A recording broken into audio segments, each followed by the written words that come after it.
जय गुरुदेव। और दोस्तों, मेरे चैनल सीधे साबर मंत्र में आपका एक बार फिर से हार्दिक स्वागत है। और देखिए, आज की वीडियो में मैं जो आपके सामने साधना आपको बताने वाला हूँ, ऐसी साधनाओं के लिए लोग तत्पर रहते हैं, सोचते हैं कि ऐसी सिद्धि हमें प्राप्त हो जाए। और कमेंट भी किए गए थे मुझे जब मैंने एक हवा से मतलब कि हवा से कोई भी वस्तु प्राप्त करने की जो साधना मैंने डाली थी, उसके बाद कमेंट किए गए कि अदृश्य विद्या की भी साधना दीजिए। तो गुरुदेव की दी हुई साधना है जो मैं आज आपको बता रहा हूँ। और ये साधना बहुत ही सही साधना है, मेरे विचार से तो सही है, बाकी आप सभी के विचार से, क्योंकि विचार तो सबके अलग अलग होते हैं ना, तो ऐसी साधनाएं पाने की सबकी इच्छा होती है। लेकिन ऐसी साधना पाने के लिए जी तोड़ मेहनत करनी पड़ती है, रात दिन एक करना पड़ता है। क्योंकि जितना ज़्यादा ऐसा तंत्र होगा जो कि बहुत ही आश्चर्यजनक हो, वो उतना ही ज़्यादा मेहनत होगी उसके साथ में, उतनी ही लेट सिद्ध होता है और उतनी ही साधना वो श्रमसद होती है। मतलब कि उसमें मेहनत ज़्यादा करनी पड़ती है। और अगर साधना में सिद्धि ना प्राप्त हुई तो व्यक्ति टूट जाता है, बुरी तरीके से टूट जाता है, आगे साधना करने लायक नहीं रहता वो। अब वो क्यों नहीं करने लायक रहता? क्योंकि उसका मनोबल खत्म हो जाता है। जब उसका मनोबल खत्म हो जाएगा तो साधना नहीं कर पाएगा वो आगे। क्योंकि इतनी मेहनत करने के बाद अगर साधना सिद्ध नहीं होती है तो व्यक्ति का मनोबल वास्तविकता में टूट ही जाता है, चाहे वो कोई भी हो। लेकिन इस साधना को ज़्यादातर कौन व्यक्ति सिद्ध कर सकते हैं? कि जिनके आगे पीछे कोई नहीं है। मतलब कि जो अघोरी हैं, जो योगी हैं, जो सन्यासी हैं, जिनको ना तो खाने कमाने की फिक्र है और ना ही उनको किसी प्रकार के, अगर उनके साथ में कोई घटना घटित भी हो जाती है तो उनको उसकी भी चिंता नहीं है। कहने का मतलब यह है कि जहां बैठे वहीं धुनी रमा दी। तो ये साधना वो लोग सिद्ध कर सकते हैं, या फिर वो लोग सिद्ध कर सकते हैं जो लोग शमशान में बैठ करके, जिन्होंने साधनाएं सिद्ध की हैं, जिन्होंने कोई भी एक महाविद्या सिद्ध कर रखी है, या भैरव बेताल सिद्ध किया हुआ है, प्रत्यक्ष दर्शन किए हुए हैं, या माता काली की साधना की हुई है। कहने का मतलब ये है कि वो शमशान में बैठ करके डरे ना, बिल्कुल भी किसी भी प्रकार का उसको कोई भय ही ना हो। अब अगर किसी ने शमशान में साधना बैठ करके, क्या घर में लोग बैठ करके साधना करते हैं, वहां तो डरते हैं कि भाई घर, और वो तो घर में बैठे हैं, लेकिन फिर भी वो साधना करने में डरते हैं, पता नहीं क्या हो जाए।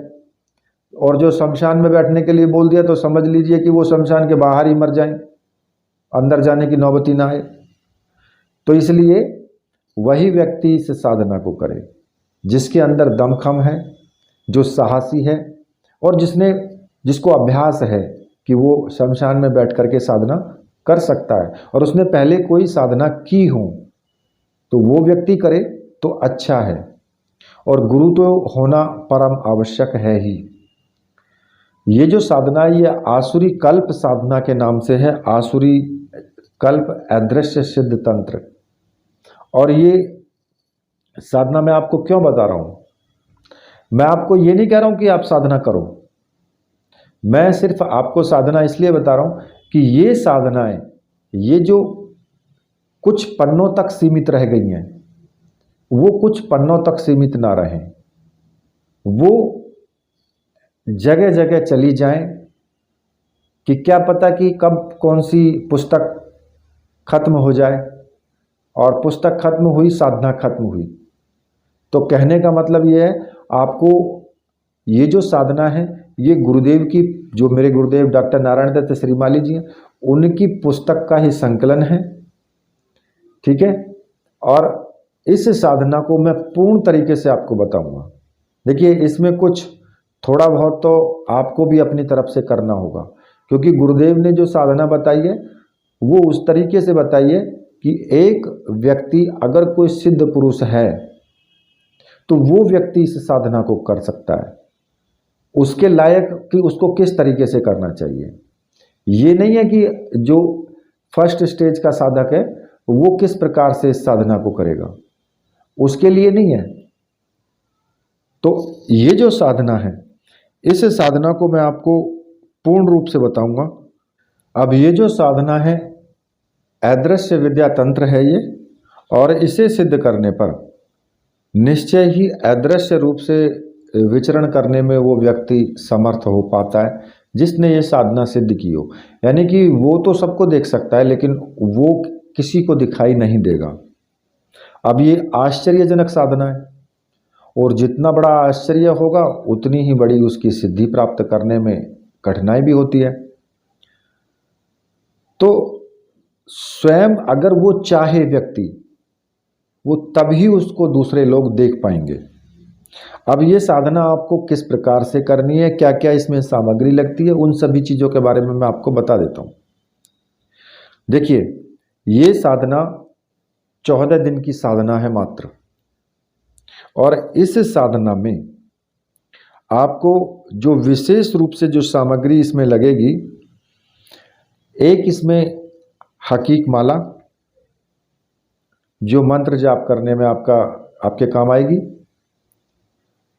और दूसरा इसमें सियार सिंगी, और 2 गोमती चक्र, और एक रक्षा माला। अब ये सारी सामग्रियां मंत्र सिद्ध और प्राण प्रतिष्ठा युक्त तो होनी चाहिए। अब बात आती है कि भाई ये सामग्री आपको कहाँ से मिलेंगी। तो देखिए, सामग्री के लिए मैंने व्हाट्सएप नंबर अपना दिया हुआ है वीडियो में, वहाँ से आप मुझे व्हाट्सएप कर सकते हैं और सामग्री प्राप्त कर सकते हैं। लेकिन इसमें आपको सियार सिंगी मेरे पास भी नहीं मिल पाएगी, क्योंकि अब मैं आपको बता देता हूँ कारण क्या है कि सियार सिंगी ओरिजिनल मिलना बड़ा मुश्किल है।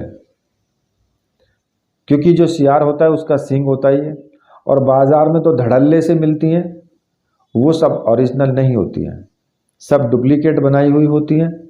उनके बाल भी बढ़ते हैं, जो सींग उसमें सियार सिंगी में जो बाल होते हैं, कई लोग कहते हैं कि बाल भी बढ़ते हैं उसमें, तो बाल बढ़ते हैं, कोई दिक्कत नहीं है, बाल बढ़ जाते हैं, डुप्लीकेट में भी बढ़ते हैं। और किसी भी व्यक्ति के बहकावे में आप बिल्कुल ना आए कि भाई मेरे पास में ओरिजिनल है और मैं आपको दे दूंगा।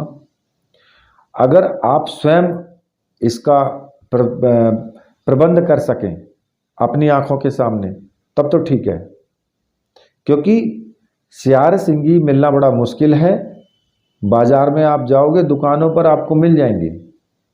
कोई कहेगा 5100 रुपये, कोई कहेगा 11,000 रुपये, कोई 21,000 रुपये मांगेगा, लेकिन सब सही नहीं है। ठीक है, तो देखिए, ये सियार सिंगी तो आपको मेरे पास भी नहीं मिल पाएगी, क्योंकि ओरिजिनल मेरे पास होगी नहीं, डुप्लीकेट मैं दूंगा नहीं, सीधी सी बात है। क्योंकि मेरे पास में मैं वही चीज़ आपको दूंगा जो मेरे पास में है, या जो मैं आपको दे सकता हूं, वरना मैं मना कर देता हूं कि मेरे पास नहीं है। ठीक है, अब इसमें आप कहोगे जी साधना क्यों बताई। भाई, साधना मैंने इसलिए बताई कि गुरुदेव की दी हुई साधना है, और मैं ये साधना आपको इसलिए बता रहा हूं कि आप इस ज्ञान से आप रूबरू हो सकें, आपको ये ज्ञान जो है, ये आप इसके बारे में आपको ज्ञान मिल सके कि ऐसी भी कोई साधना होती है और कैसे की जाती है। इन चीज़ों के बारे में आपको ज्ञान मिल जाए, और ये जितनी भी साधनाएं हैं वो साधनाएं लुप्त ना हो, इसलिए मैं आपको ये साधना बता भी रहा हूँ। वरना तो मैं आपको पहले भी बता सकता था, लेकिन नहीं। अब आपको ये साधना, जब आप ये सामग्री आपके पास हो, तब आप ये साधना शुरू करें। और इस साधना को किसी भी कृष्ण पक्ष की चतुर्दशी से आपको शुरू करना है। ये किसी भी महीने की कृष्ण पक्ष जो आता है, उसकी जो चतुर्दशी होती है, उस दिन से आपको साधना शुरू करनी है। साधना आपको रात्रि में ही करनी है, दिन में साधना नहीं करनी है। 14 दिन की साधना है। साधना को आप शमशान में करेंगे, ठीक है, या किसी शिव मंदिर में भी कर सकते हैं, या अपने घर के एकांत रूम में भी कर सकते हैं। 14 दिन की साधना में आपका जो साधना कक्ष है, उस साधना कक्ष में कोई दूसरा व्यक्ति प्रवेश ना करे बिल्कुल भी, इस बात का आपको ध्यान रखना है। अब बात आती है शिव मंदिर की। तो देखिए, शिव मंदिर में वो लोग कर सकते हैं जो मंदिर के अंदर ही रहते हैं, जो सन्यासी रूप में हैं, जिनके पास वहाँ पे एक कमरा भी है, वहाँ उस कमरे में वो साधना कर सकते हैं, क्योंकि उनके कमरे में कोई जल्दी से घुसता नहीं है। शिव मंदिर में तो सब चले जाएंगे, या फिर कोई ऐसा मंदिर हो पुराना खंडहर कि जहाँ कोई जाता ही ना हो, बिल्कुल वीरान पड़ा हो, वहाँ बैठ करके आप ये साधना कर सकते हैं। अब बात आती है शमशान की, तो आप इस साधना को शमशान में भी कर सकते हैं। अब शमशान में आप इस साधना को रात्रि में ही करेंगे, और रात्रि में आप चाहे 8 बजे से शुरू कर दो, 9 बजे से शुरू कर दो, किसी भी टाइम शुरू कर सकते हो। लेकिन शमशान में बैठने के लिए दमखम वाला व्यक्ति चाहिए, जिसके अंदर दम हो, क्योंकि जब आप इस साधना में मंत्र जाप करोगे तो वहाँ पर जो आत्माएं हैं, वो आत्माएं आप चीत्कार कर उठेंगी, वो चाहेंगे कि आपकी साधना पूरी ना हो। अब ऐसी स्थिति में क्या करना होगा? तो साधना वही व्यक्ति कर सकता है शमशान में जो अघोरी हो, जो शमशान में रहता हो, या फिर दूसरा व्यक्ति भी कर सकता है जो शमशान में साधना करके अपने घर लौट आ सकता है, ऐसा व्यक्ति भी कर सकता है। अब इसमें विशेष आपको अलग से कोई सामग्री की आवश्यकता नहीं है। इसमें आपको केवल एक दीपक की आवश्यकता है, जो तेल का दीपक होगा। बड़ा सा दीपक ले लें जो कि पूरी रात जलता रहे, ऐसा दीपक लें तेल का। और साथ में ही पुष्प ले सकते हैं, और पुष्प के साथ में आप चावल भी ले सकते हैं। और देखिए, इन सभी सामग्रियों से आपको नॉर्मल पूजन करना है, ठीक है। अब दूसरी बात आती है इसमें कि आप कहीं शिव मंदिर में भी इस साधना को कर सकते हैं, ठीक है। वहाँ पर अलग कमरा हो तो अच्छी बात है, या फिर एकांत हो तब भी आप कर सकते हैं, या फिर घर का कोई भी एकांत रूम हो जिसमें कि कोई दूसरा प्रवेश ना करे। जब तक आप साधना करें तब तक उस रूम के अंदर कोई दूसरा व्यक्ति प्रवेश नहीं करना चाहिए, ठीक है। ऐसी जगह आप ये साधना कर सकते हैं। अब देखिए, अगर आप इसको शमशान में कर रहे हैं तो फिर आपको किसी प्रकार की चौकी की आवश्यकता नहीं है। आप केवल एक कपड़ा बिछाएं, काले रंग का कपड़ा बिछा सकते हैं उस पर, और सभी सामग्रियों को वहीं पर रख करके साधना कर सकते हैं। अब जैसे चौकी पर आपको सामग्री रखनी है, उसी प्रकार से उस कपड़े पर भी आप रख सकते हैं। लेकिन अब आप कहेंगे कि उस सामग्री को वहाँ से फिर रोज़ आपको लाना पड़ेगा। तो देखिए, ऐसी जगह हो सकती है कि जो शमशान में कहीं एकांत में कोई कमरा हो, या किसी भी प्रकार से आप उस सामग्री को वहीं पर रख सकें, या फिर अपने साथ भी लेकर के आ सकते हैं। उसमें कोई भी इस प्रकार की दुविधा नहीं है, ठीक है। यदि आप घर के एकांत में कर रहे हैं तो आप चौकी पर काले रंग का वस्त्र बिछा करके उस पर एक प्लेट में आप जो अदृश्य सिद्ध यंत्र है उस यंत्र को स्थापित कर दें, और जो गोमती चक्र हैं 2, उनको भी आप वहीं पर स्थापित कर दें। और जो सियार सिंगी है, सियार सिंगी भी आप उसी के पास में ही वहीं पर रख दें, और साथ में ही एक तेल का दीपक जला लें, ठीक है। स्नान आदि करके निवृत्त हो जाएं, और जब साधना शुरू करने बैठें तो सबसे पहले आपको अपने गुरु का पूजन करना है। और गुरु का पूजन आपको धूप से, दीप से, चावल से, पुष्प से, उस प्रकार से गुरु जी का पूजन करके और गुरु जी से आज्ञा लेनी है कि हे गुरुदेव, मैं ये अदृश्य विद्या तंत्र जो आसुरी कल्प साधना है, मैं इसको करने जा रहा हूँ, और इस साधना में मुझे पूर्ण सफलता मिले, मुझे आशीर्वाद दीजिए और आज्ञा प्रदान कीजिए, ठीक है। और गुरु मंत्र की आप 1 माला का जाप जरूर करें, ठीक है। इसमें कोई बड़ा विधि विधान नहीं होता है, इसमें मंत्र जाप मेन जो होता है मुख्य रूप से वो मायने रखता है। इसके बाद आपको सुरक्षा घेरे का इस्तेमाल करना है। इसमें आपको सुरक्षा घेरा जरूरी है, चाहे आप शमशान में करो, शिव मंदिर में करते हैं तो फिर भी आपको सुरक्षा घेरे की आवश्यकता है। अब सुरक्षा घेरा आप कोई भी सुरक्षा घेरा आपका जो सिद्ध हो उस सुरक्षा घेरे का इस्तेमाल कर सकते हैं।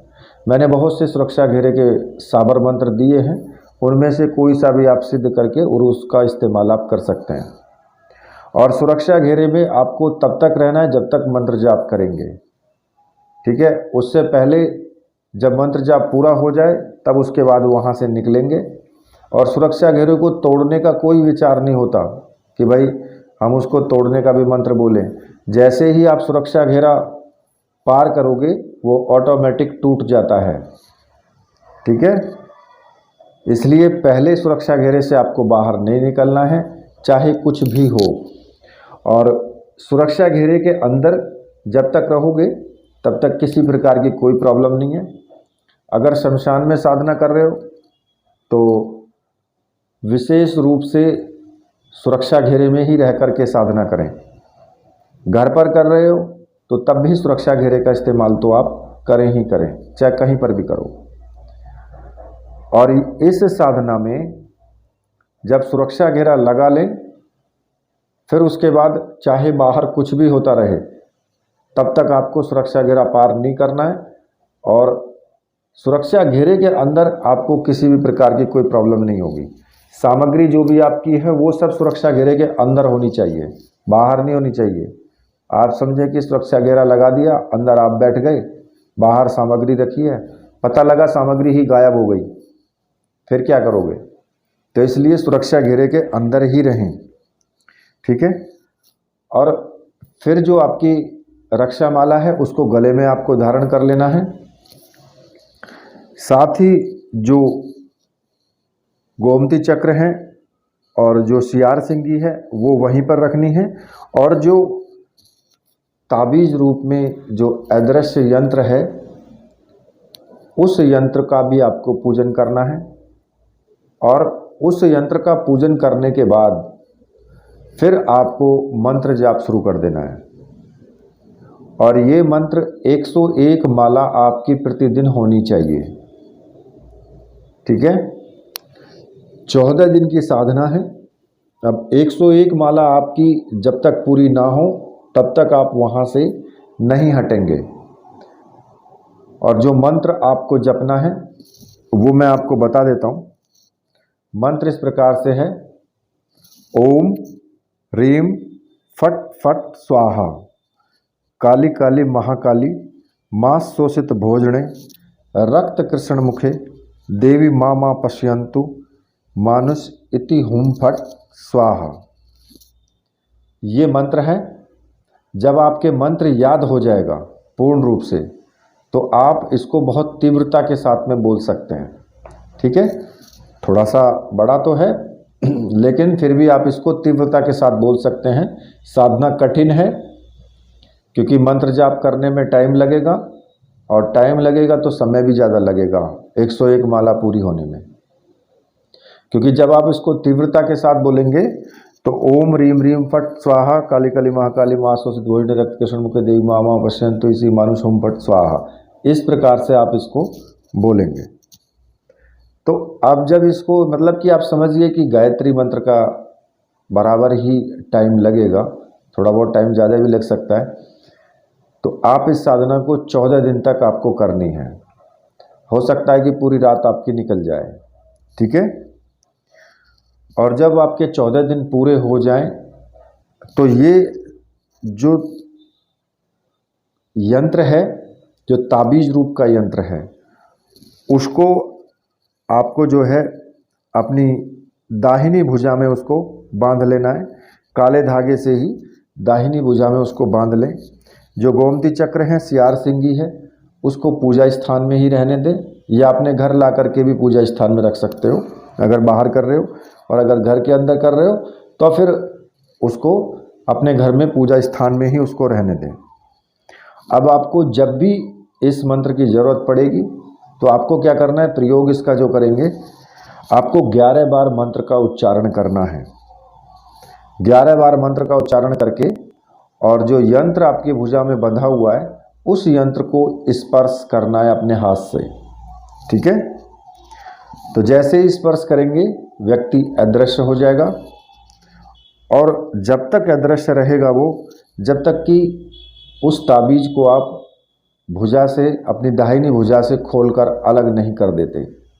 जब आप उसको अलग कर देंगे तब आप अपने नॉर्मल रूप में आ सकते हैं, यानी कि आप दिखाई देंगे। अब देखिए, मैं आपको एक चीज़ यहाँ पर बता देता हूँ, इसमें विघ्न आपके सामने बहुत ज़बरदस्त आएंगे, इतनी आसान साधना नहीं है। दूसरा, साधना को गल्फ ना समझे बिल्कुल भी।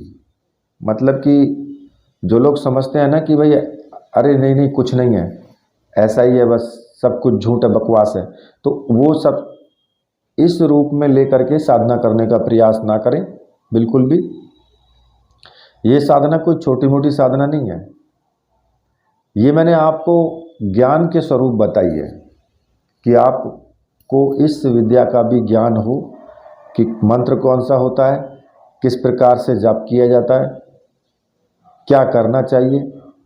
तो इसलिए मैंने आपको इस साधना के बारे में बताया है। गुरुदेव की दी हुई साधना है, पुस्तक में वर्णित है ये साधना।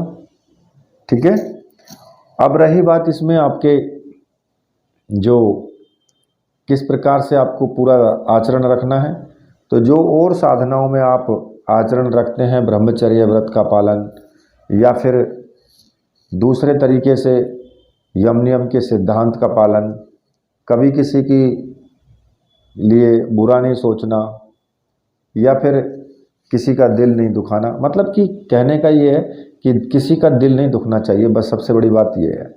ठीक है, तो ये जो साधना है, इस साधना को कोई भी व्यक्ति कर सकता है, कोई भी कर सकता है, किसी प्रकार की कोई प्रॉब्लम नहीं है। इसी के साथ मैं वीडियो को यहीं पर समाप्त करता हूँ। तो मेरे साथ बोलिए बोलिए वीर बजरंगबली हनुमान जी महाराज की जय। बोलिए मेरे परमहंस गुरुदेव की जय।